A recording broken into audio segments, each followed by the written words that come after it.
আম্মা জান আয়েশা সিদ্দিকা রাদিয়াল্লাহু তাআলা আনহার আঙ্গুলটা থেতলে গেল, কিন্তু এরপরও আহ বলেন নাই, উফ বলেন নাই। আল্লাহু আকবার।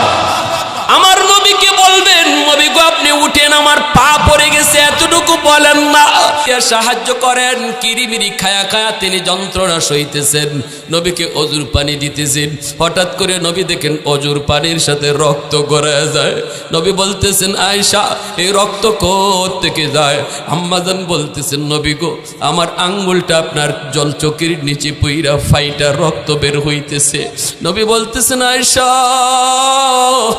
কেন তুমি আমাকে বলো নাই? কেন তুমি আমাকে বলো নাই? আম্মাজান কই, নবী গো আমার আঙ্গুল না, আমার আঙ্গুল না, কলিজা যদি এইভাবে কেটে রক্ত বের হয় তবু আপনারে তুইলে আমি কষ্ট দিব না।